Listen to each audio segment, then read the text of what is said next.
بسم اللہ الرحمن الرحیم۔ السلام علیکم۔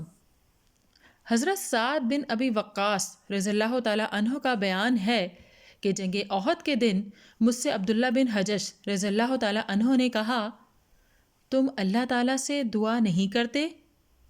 تو وہ ایک طرف ہو گئے اور حضرت سعد رضی اللہ تعالیٰ عنہ نے دعا شروع کر دی، اے میرے پروردگار، جب میں دشمنوں سے ملوں تو میری ملاقات کسی جنگجو اور سورما سے ہو، میں اس سے نبرد آزما ہوں اور وہ مجھ سے لڑے، پھر مجھے اس پر ایسا غلبہ عنایت فرما کہ میں اسے قتل کر دوں اور اس کا سب مال و متاع میرے قبضے میں آئے۔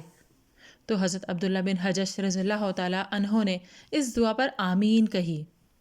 پھر عبداللہ بن حجش رضی اللہ تعالیٰ عنہ نے ان الفاظ سے دعا مانگی، اے اللہ، میں کسی جنگجو اور دلیر انسان سے ٹکراؤں، میں تیری راہ میں اس سے لڑوں، وہ مجھ سے لڑے، پھر وہ مجھے قابو کر لے اور میری ناک اور کان کاٹ ڈالے، پھر جب کل قیامت کے دن میں تجھ سے ملوں تو تو دریافت فرمائے، تیرا ناک کان کس نے کاٹا ہے؟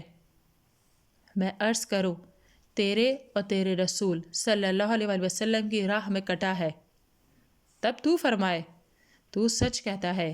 یہ قصہ بیان کرتے ہوئے حضرت سعد رضی اللہ تعالیٰ عنہ اپنے بیٹے سے کہنے لگے، میرے بیٹے عبداللہ بن حجش رضی اللہ تعالیٰ عنہ کی دعا میری دعا سے بہتر تھی۔ میں نے اس دن کے آخر میں انہیں دیکھا تو ان کا ناک اور کان دشمن کی طرف سے ایک لڑی میں پرو دیے گئے تھے۔ اس سے معلوم ہوا کہ آدمی اللہ کی راہ میں شہادت کی دعا اور تمنا کر سکتا ہے، اور یہ دعا موت کی منع کردہ تمنا کے زمرے میں ہرگز نہیں آتی۔